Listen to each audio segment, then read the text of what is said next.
Mars media நேயர்களுக்கும் அன்பர்களுக்கும் இந்த நாள் இனிய நாளாக அமைய எல்லாம் வல்ல இறைவனை பிரார்த்திக்கின்றோம். இந்த சேனல் உங்களுக்கு பிடிச்சிருந்தா மறக்காம சப்ஸ்கிரைப் பண்ணுங்க, ஷேர் பண்ணுங்க, லைக் பண்ணுங்க, கமெண்ட் பண்ணுங்க. எனதருமை கடகராசி நேயர்களே, இந்த பதிவில் நம்ம என்ன பார்க்க போறோம் அப்படின்னா 2024 ஆண்டு ஜூன் மாத ராசி பலன். இந்த 2024 ஆண்டு ஜூன் மாதம் உங்களுக்கு எந்தெந்த கிரகங்கள் அற்புதமா வேலை செய்ய போறது, எந்தெந்த கிரகங்கள் மூலமா நீங்க கவனமா இருக்கணும், பரிகாரமா என்ன பண்ணினா ரொம்ப விசேஷம் அப்படிங்கறத பத்தி நம்ம இப்ப தெளிவா பார்க்க போறோம். உங்களோட ஜீவனஸ்தானத்தில் செவ்வாய் பகவான் ஆட்சி அமைத்து திக்பலம் அடைந்து சஞ்சாரம் பண்ணிட்டு இருக்கார் இந்த மாசம் ஃபுல்லா. அடுத்தபடியா லாபஸ்தானத்தில் தனவாக்கு குடும்பாதிபதி சூரிய பகவான், 6, 9 குடையாதிபதி குரு பகவான், 4, 11 குடையாதிபதி சுக்கிர பகவான், 3, 12 குடையாதிபதி புதன். இந்த 4 பேரும் 11th பிளேஸ்ல மாத ஆரம்பத்துல சூப்பரா இருந்துட்டு இருக்காங்க. 9, 6, 2024 முதல் இந்த புத பகவான் விரயராசியான மிதுன ராசிக்கு வந்து ஆட்சி அமைக்கிறார். அடுத்தபடியா அதே புத பகவான் 26, 6, 2024 முதல் உங்க ஜென்ம ராசிக்கு வந்து சூப்பரா ஒர்க் அவுட் பண்ண போறார். அடுத்து 13, 6, 2024 முதல் சுக்கிர பகவான் விரயராசிக்கு வந்துடுறார். 15, 6, 2024 முதல் விரயராசிக்கு சூரிய பகவான் வந்துடுறார். அடுத்தபடியா உங்களோட முயற்சி ஸ்தானமாக சகாயஸ்தானத்தில் கேது குருவோட பார்வையை வாங்கிட்டு இருக்கார். அஷ்டமஸ்தானத்தில் சனீஸ்வர பகவான், அஷ்டமாதிபதி அஷ்டமஸ்தானத்தில் சனீஸ்வர பகவான். அடுத்தபடியா பாக்கியஸ்தானத்தில் ராகு பகவான் மற்றும் உங்களோட ராசிநாதன் சந்திர பகவான். இதுதான் உங்களோட இந்த மாசத்தோட கிரக அமைப்புகள், கிரக சஞ்சாரங்கள். அந்த வகையில ஃபர்ஸ்ட் பாத்தீங்கன்னா ஜீவனஸ்தானத்துல செவ்வாய் பகவான் திக்பலம் அடைஞ்சு ஆட்சி அமைக்கிறார். அதனாலே உங்க மனசுல ஒரு தைரியம் இருக்கும்.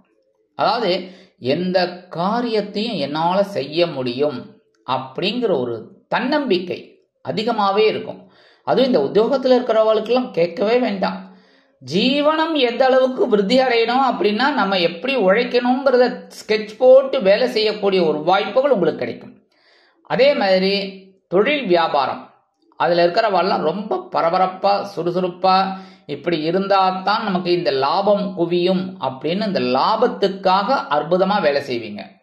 அந்த வகையில சீருடை பணியாளர்களாகிய காவல், இராணுவம், தீயணைப்புத்துறை, மருத்துவத்துறையில் வேலை பார்க்கும் நண்பர்களுக்கு எதிர்பார்க்கும் இடமாற்றம், பதவி மாற்றம், பதவி உயர்வு, சம்பள உயர்வு மிக அருமையாக வந்து சேரும். ஏன்னா இந்த செவ்வாய் பகவான் 3, 6, 10, 11 இருந்தாருன்னா ரொம்ப விசேஷம். அதுவும் இந்த 10ஆம் இடத்துல திக்பலம்ங்கிறதுனால பெரிய பெரிய மாற்றங்கள் உங்களுக்கு கிடைக்கும். அதே மாதிரி இந்த ரியல் எஸ்டேட்ல இருக்கா பாருங்க, அவளுக்கெல்லாம் பெரிய உயர்வுகள் கிடைக்கும். நல்ல வியாபாரம் ஆகும். எதிர்பாராத ஒரு வியாபாரம் டக்கு டக்கு டக்கு டக்குன்னு ஆகும். அடுத்தபடியே லாபஸ்தானம் 11ஆம் இடம்னாலே பெரிய விஷயம். இந்த 10, 11ங்கிறது பெரிய விஷயம். இந்த 11ஆம் இடத்துல இருக்கிற சூரிய பகவான் அவர் வந்து உங்களுக்கு தனவாக்கு குடும்பஸ்தானாதிபதி. அதே சமயம் குரு சூப்பரா லாபஸ்தானத்துக்கு வந்துட்டார். சுக்கிர பகவான் அதாவது தேவகுருவும் அங்கதான் இருக்கார், அசுரகுருவும் அங்கதான் இருக்கார்.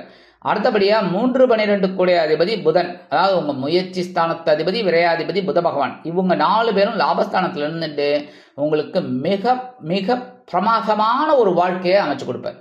இதெல்லாம் எதுக்காக நான் சொல்றேன்னா, நீங்க பிடிச்சுக்கணும்.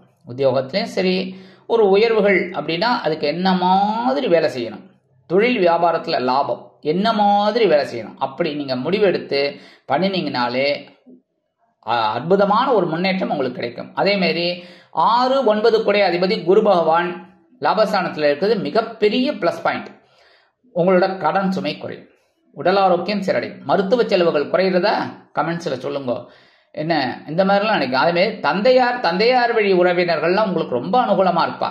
இந்த நேரத்துல இந்த குரு பகவானோட பார்வைன்னு பார்த்தீங்கன்னா உங்களோட முயற்சி ஸ்தானமாக 3ஆம் இடத்துல விழுறதுனால முயற்சிகள் பலிதமாகும். உத்தியோகத்துல முன்னேற்றம், தைரியம் எல்லாமே கிடைக்கும். தொழில் வியாபாரம் நல்லபடியா இருக்கும். அடுத்தபடியா 7ஆம் பார்வையா உங்களோட பஞ்சமஸ்தானத்தை பார்க்கிறாரு. அதனால குழந்தைகளின் மூலம் மனமகிழ்ச்சி உண்டாகும். குழந்தைகளின் மூலம் செலவுகள் இருந்தாலும் குழந்தைகளின் முன்னேற்றத்திற்காக சில செலவுகள், சில பேருக்கு சுபகாரிய செலவுகள் இதெல்லாம் வரத்துக்கு வாய்ப்புகள் இருக்கு. அடுத்தபடியா 9ஆம் பார்வையா உங்களோட களத்திரஸ்தானமாக 7ஆம் இடத்தை பார்க்கறதுனால சுபகாரிய நிகழ்ச்சிகளில் இருந்து வந்த தடை தாமதங்கள் விலகும். நல்ல வரன், அதாவது நல்லா படிச்ச வரன், நல்ல உத்தியோகத்தில் இருக்கிற ஒரு வரன் கண்டிப்பாக அமையும். அடுத்தபடியா சுக்கிர பகவான் அங்க இருக்கிறதுனால மனசுல சந்தோஷம் இருக்கும். புத பகவான் இருக்கிறதுனால அறிவுத்திறன் விருத்தியாகும். இந்த கல்வி பயிலும் மாணவ மாணவிகளுக்கு கல்வியில் முன்னேற்றமான ஒரு சூழ்நிலை உலவும். அதே மாதிரி 9/6/2024 முதல் இந்த புத பகவான் விரயராசியான 12ஆம் இடத்துக்கு வந்து ஆட்சி அமைக்கிறார். செலவுகள் கண்ணாபின்னான்னு வரதுக்கு வாய்ப்பு இருக்கு. குழந்தைகளோட கல்வி செலவு, இல்லைன்னா திருமண செலவு, இல்லைன்னா குழந்தைகளை அப்ராடு அனுப்புறதுக்கு. கண்டிப்பா அப்ராடு அப்படின்னாலே செலவுகள் தான். சும்மா பைசா இல்லாம அப்ராடு அனுப்பிச்சிட முடியுமா? அதனால கொஞ்சம் செலவுகள்லாம் இருக்கும். 26/6/2024 முதல் இந்த புத பகவான் உங்க ஜென்மராசிக்கு வந்தோன்னா ஏகப்பட்ட திருப்பங்களை நீங்க பார்க்கலாம். மனசுல ஒரு சந்தோஷம் இருக்கும். எல்லா விதத்திலும் உங்களது அறிவுத்திறன் விருத்தியாகும். அடுத்தபடியா 13/6/2024 வந்து இந்த சுக்கிர பகவான் விரயராசிக்கு வந்துடுறார். 15ஆம் தேதியிலிருந்து சூரிய பகவான் விரயராசிக்கு வந்துடுறார். ஏகப்பட்ட செலவுகள் இந்த மாசம் இருக்கும். 15ஆம் தேதிக்கு மேல செலவுகள் செலவுகள் செலவுகள். சரி, 15ஆம் தேதிக்குள்ள ஒரு வரவெல்லாம் வந்தது இல்ல, அதெல்லாம் சேர்த்து வச்சிங்களா? நான் சொல்றேன்ல, சேர்த்து வைங்க. என்ன, அந்த சேர்த்து வச்சத இப்ப யூஸ் பண்ணி செலவு பண்ணிக்கோங்க. சரியா? இந்த மாதிரி பண்ண பண்ண பண்ண பண்ண பிரச்சனை இல்லை, கடன் வாங்க வேண்டாம், அவ்வளவுதான். மற்றபடி இந்த சூரிய பகவான் விரயராசியில இருக்கிறதுனால சில பேருக்கு இடமாற்றம் இனிமையா இருக்கும். வீடு மாத்தலாமா, இல்ல வீடை வந்து பராமரிப்பு பண்ணலாமா, அதாவது இன்னொரு ரூம் எக்ஸ்டெண்ட் பண்ணிக்கலாமா அப்படிங்கிற மாதிரிலாம் திட்டம் அற்புதமா வெற்றி அடையும். எடுக்கிற காரியங்கள்லாம் உங்களுக்கு சூப்பரா இருக்கும். 3ஆம் இடமாகிய சகாயஸ்தானத்துல கேது பகவான் இருக்கிறது உங்களோட முயற்சிகளை சில நேரங்கள்ல முடக்கினாலும் சில நேரங்கள்ல உங்களை அப்படியே தூக்கி விடுவார். அந்த வகையில குருவோட பார்வையும் வாங்கிட்டு இருக்கிறதுனால இப்ப உங்களிடம் முயற்சிகள் பலிதமாகும். உடன்பிறப்புகள் அனுகூலமாக இருப்பார்கள். அஷ்டமஸ்தானத்துல சனீஸ்வர பகவான் உடல் ஆரோக்கியத்துல கொஞ்சம் கவனமா இருங்கோ. சரியா? 8ஆம் இடம் அப்படிங்கும்போது இந்த வம்பு வழக்குகள் அவமானங்கள் இதெல்லாம் வரத்துக்கு வாய்ப்பு இருக்கு. ஆனா நீங்க கடகராசியை சேர்ந்த அன்பர்கள் எப்பவுமே மென்மையானவர்கள், அதே மாதிரி தாயுள்ளம் கொண்டவர்கள். அம்மா எங்கேயாவது சண்டைக்கு போவாங்களா சொல்லுங்க? தாயார் சண்டை போத்து பார்த்துருக்கீங்களா? தாயார் சில நேரங்கள்ல வருத்தப்படலாம், கோவப்படலாம், ஆனா சண்டை போட்டு நான் பார்த்ததே கிடையாது. அந்த வகையில தாயாரோட எண்ணங்கள் உங்களுக்கு அப்படியே இருக்கிறதுனாலே உங்களுக்கு தாயுள்ளம். அந்த வகையில நீங்க சண்டைக்கெல்லாம் போக மாட்டேன், இருந்தாலும் கோபம்னு சில பேருக்கு வரலாம்ல, மனுஷாதானே. அப்ப அந்த கோபத்தை கொஞ்சம் கட்டுப்படுத்திக்கங்க.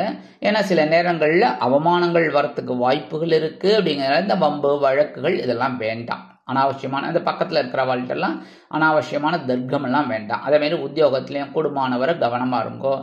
தொழில் வியாபாரத்திலையும் நிதானமா இருங்கோ. உங்களோட ஒர்க் என்னவோ அதை பாருங்க. ஏன்னா அஷ்டமாதிபதி அஷ்டமாஸ்தானத்துல இருக்கிறது ஓரளவுக்கு பரவாயில்ல. ஏன்னா 7ஆம் இடத்துல இருக்கும்போது ஏகப்பட்ட கஷ்டங்களை நீங்க அனுபவிச்சிட்டேன். உடல் ஆரோக்கியத்துக்கு பயங்கரமா செலவு பண்ணிட்டீங்க. நிறைய பேருக்கு நானும் பார்த்துட்டேன். இந்த கடகராசியை சேர்ந்த அன்பர்களுக்கு நிறைய பேருக்கு உடல் ஆரோக்கியம் கொஞ்சம் ரொம்ப மோசமாகி இப்பதான் கொஞ்சம் கொஞ்சமா வந்துட்டு இருக்குங்க.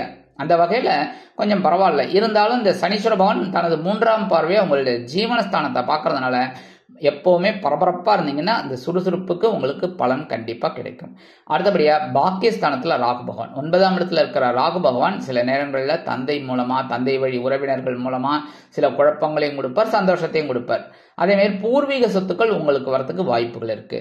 அப்புறம் வெளிநாடு இல்லைன்னா வெளியூர் போயிட்டு படிக்கணும்னு நினைக்கிற குழந்தைகளுக்கு அற்புதமான ஒரு முன்னேற்றம் கண்டிப்பாக கிடைக்கும். நல்ல முயற்சிகளை பண்ணுங்க. அதே சமயம் 9ஆம் இடத்துல இருக்கிற சந்திர பகவான் உங்களுக்கு சில அனுகூலமான பலன்களை கொடுக்க ஆரம்பிப்பார். அதனாலேயே சில நன்மைகள்லாம் உங்களுக்கு வரத்துக்கு வாய்ப்புகள் இருக்கு. இந்த மாசம் நிறைய கிரகங்கள் உங்களுக்கு ரொம்ப ஆதரவா இருக்கு. அதனாலேயே நீங்க சில முன்னேற்றங்களை இந்த மாசத்துல நீங்க தாராளமா பார்க்கலாம். எடுக்கிற காரியங்கள்லாம் உங்களுக்கு இந்த மாசம் சுறுசுறுப்பா இருக்கும், பரபரப்பா இருக்கும். அதனாலேயே முன்னேற்றம் உங்களுக்கு கண்டிப்பாக வந்து சேரும். அடுத்தபடியா எம்பெருமான் முருகப்பெருமான பரிகாரமா தினந்தோறும் வழிபாடு பண்றது ரொம்ப நல்லது. தினந்தோறும் முருகப்பெருமான் காயத்ரி சொல்லுங்க. இல்லையா ஓம் ஸ்ரீ சரவண பவாய நமக, இந்த 6 எழுத்து மந்திரம் சரவண பவ, அதை 108 தடவை சொல்லுங்க. என்ன ஒரு 2 நிமிஷம் ஆகுமா, 3 நிமிஷம், 5 நிமிஷமே ஆகட்டுமே, பரவாயில்லையே. நம்மளோட மனக்குழப்பம் மனக்குறைகள் இதெல்லாம் தீரணும் அப்படின்னா ஒரு டெய்லி ஒரு 5 நிமிஷம் ஸ்பெண்ட் பண்றது தப்பே கிடையாது. கரெக்டா? அந்த வகையில நீங்க என்ன பண்ணுங்க, தினந்தோறும் முருகப்பெருமான நினைச்சு வழிபாடு பண்ணிட்டு வாங்கோ. காயத்ரி சொல்றது விசேஷம். இல்லைன்னா ஓம் ஸ்ரீ சரவண பவாய நமக அதை சொல்லுங்க. அடுத்தபடியா திங்கக்கிழமை சிவன் கோயில் போயிட்டு வாங்கோ. எப்ப? காலையில 7:30 9 ராகு காலம். ராகு காலத்துல போயிட்டு வாங்கோ. போயிட்டு நந்தீஸ்வரரையும் பார்வதி பரமேஸ்வராலையும் வழிபாடு பண்ணிட்டு வாங்கோ. அப்படியே நவகிரகங்கள் வழிபாடு பண்ணிட்டு வாங்கோ. உங்களோட வாழ்க்கை எப்படி நல்லபடியா முன்னேற்றம் அடைகிறதுன்னு பாருங்க, கண்கூடாக பாருங்க. நம்ம கீழே கமெண்ட்ஸ்ல நீங்க சொல்லணும். சரியா? இதை பார்த்துட்டு ஆமா அப்படின்னு சொல்லணும். ஏன்னா நீங்க நல்லா இருக்கணுங்கிறது தான் எங்களோட ஆசை. அந்த அபிலாஷை நீங்க பூர்த்தி பண்ணணும். கரெக்டா? அப்ப சிவன் கோயிலுக்கு போயிட்டு நீங்க வழிபாடு பண்ணிட்டு வாங்க. அடுத்தபடியா நவ கிரகங்களில் உள்ள சனீஸ்வர பகவானை சனிக்கிழமைகளில் எள் தீபமேற்றி வழிபாடு பண்ணிட்டு வாங்கோ. பண்றது தப்பே கிடையாது. தாராளமா சனிக்கிழமைகளில் எள் தீபமேற்றி சனீஸ்வர பகவானை வழிபாடு பண்றது ரொம்ப விசேஷம். சனீஸ்வர பகவான் காயத்ரி சொல்லிட்டு வாங்கோ. இதெல்லாம் வந்து அஷ்டமஸ்தானத்தில் இருக்கிற சனீஸ்வர பகவான் உங்களுக்கு சில நன்மைகளை கண்டிப்பா கொடுப்பார். ஆக இந்த சிறு பரிகாரங்களின் மூலம் 2024ஆம் ஆண்டு ஜூன் மாதம் ஏற்றம் தரும், மாற்றம் தரும், இனிமைகளை அள்ளித்தரும் மாதமாக அமையும் என்று கூறி விடைபெறுகிறேன். நன்றி, வணக்கம். மீண்டும் ஒரு அருமையான பதிவில் நான் உங்களை மனமகிழ்ச்சியோடு சந்திக்கிறேன். வாழ்த்துக்கள். வாழ்க வளமுடன். இந்த சேனல் உங்களுக்கு பிடிச்சிருந்தா மறக்காம சப்ஸ்கிரைப் பண்ணுங்க, லைக் பண்ணுங்க, ஷேர் பண்ணுங்க.